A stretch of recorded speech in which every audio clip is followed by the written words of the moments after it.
Continuando nuestras charlas, vamos a poner un ejemplo para comprender mejor el metabolismo del calcio. Recordemos que los niveles séricos de calcio van a ser entre 8,5 y 10,5 miligramos decilitro. Es decir, que el recambio metabólico oscila entre 24 miligramos por kilogramo día, tanto de la ingesta de calcio como de su excreción a nivel por vía fecal y renal. Pongamos un ejemplo. Tenemos un paciente masculino de 40 años cuya ingesta promedio diaria es de 1000 miligramos al día. Pesa 70 kilogramos de peso, por lo cual el recambio metabólico de este paciente va a ser de aproximadamente 1680 miligramos por kilo día.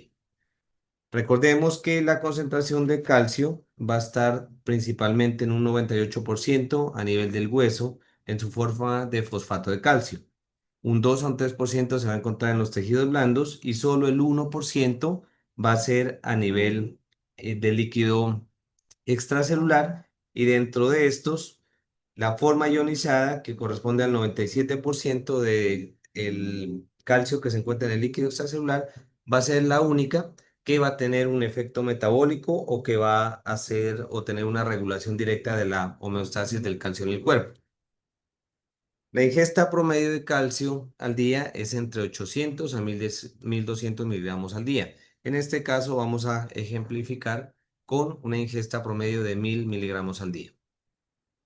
Entonces, en este paciente, la ingesta normal de calcio se va a definir por el calcio que ingresa a nivel del torrente o del sistema gastrointestinal. En esta vamos a encontrar que la primera fase de la absorción intestinal del calcio se va a producir a nivel del duodeno. A nivel de esta estructura vamos a tener que la absorción puede ser de dos tipos, una activa y una pasiva.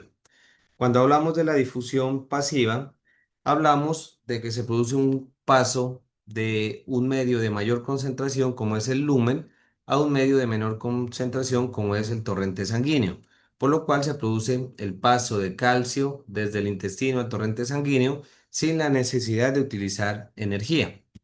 Por otro lado, va a haber un transporte activo en el cual sí requiere un gasto energético y que va a estar regulado directamente por la 1,25 dihidroxivitamina D, que a través de una proteína de transporte que se llama la calvindina, se produce el paso de calcio desde el lumen intestinal al torrente sanguíneo. Por otro lado, a nivel del yeyuno e ilion, también se produce algo de absorción de calcio, aunque es mucho menor si lo comparamos con el duodeno. A nivel del yeyuno principalmente se da una difusión pasiva y en el ilion también es una difusión pasiva, pero es una cantidad que casi no es apreciable. Entonces, por vía digestiva se absorbe aproximadamente un 20 a un 40% del total de calcio que ingresa al día. Es decir, si volvemos al caso de nuestro paciente que tuvo una ingesta diaria de 1000 miligramos, solo entre 200 a 400 van a ser absorbidos y se produce una excreción a nivel fecal entre 600 a 800 miligramos al día. De esta cantidad que pasó al torrente sanguíneo, se va a producir un fenómeno de filtración y reabsorción a nivel renal. Podemos decir que en esta estructura, este es un proceso que es muy activo, muy funcional y se absorbe o se reabsorbe entre un 98 a un 99% de la siguiente manera. Entonces vamos a ver que a nivel del túbulo contorneado proximal se produce una reabsorción renal de calcio entre un 60 a 70% gracias a un sistema paracelular.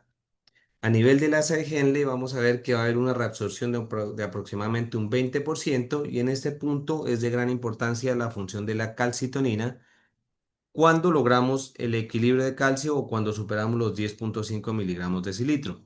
A este nivel se va a activar la calcitonina y va a ser un mecanismo inhibidor de la reabsorción renal de calcio. A nivel del túbulo contorneado distal vamos a tener una reabsorción de un 10% y en este punto tiene gran importancia la 1,25 dihidroxivitamina D y también la paratormona.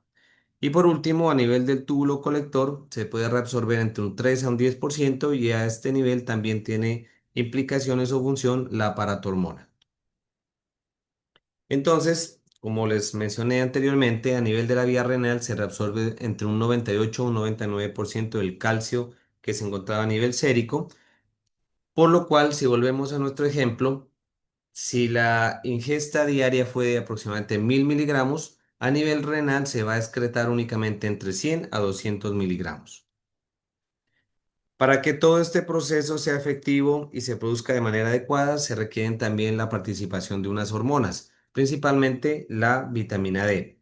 Entonces, esta vitamina D la podemos recibir de dos formas: a través de la piel, mediante la luz solar, y a través de los alimentos, mediante su forma que es la vitamina D, o también llamada ergocalciferol, la cual ingresa al tracto gastrointestinal y mediante las sales biliares, enzimas pancreáticas y una mucosa intestinal eficiente, se produce la absorción de esta vitamina hacia el torrente sanguíneo. A nivel de la circulación, vamos a ver cómo se produce un primer proceso de hidroxilación que se lleva a cabo en el hígado, produciendo la forma que es la 25 hidroxivitamina D. Posteriormente se lleva a cabo un segundo proceso de hidroxilación a nivel renal, produciendo la forma activa que es la 1.25 dihidroxivitamina D, o también llamada calcitriol.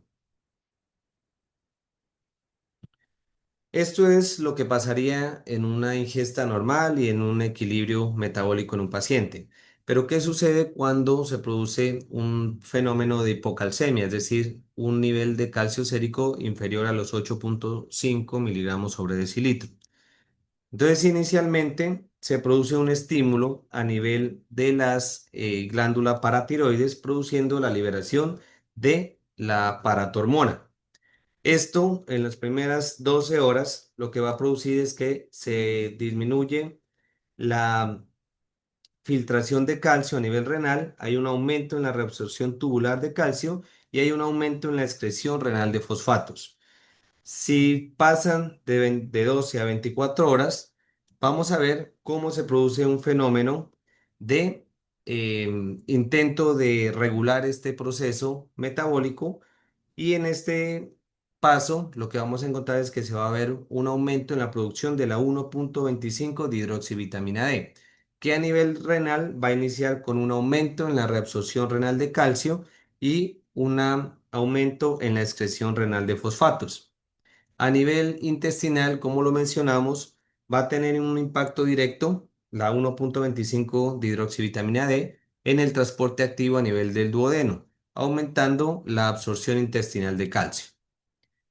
Si pasa de las 24 a 48 horas, ya se produce una respuesta esquelética. A través de la paratormona vamos a ver cómo se van a estimular los osteoclastos y se va a producir un fenómeno de resorción ósea, sacando calcio del hueso y llevándolo al torrente sanguíneo para estabilizar o lograr la homeostasis.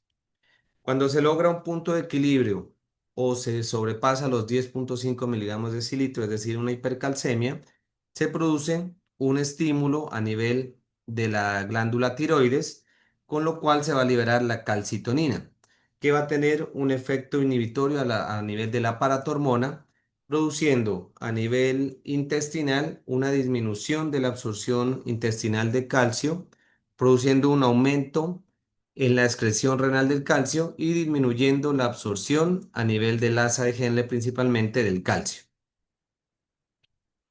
Esto sería el fenómeno normal que encontraríamos cuando estamos hablando del metabolismo del calcio en un paciente como el mencionado. Muchas gracias.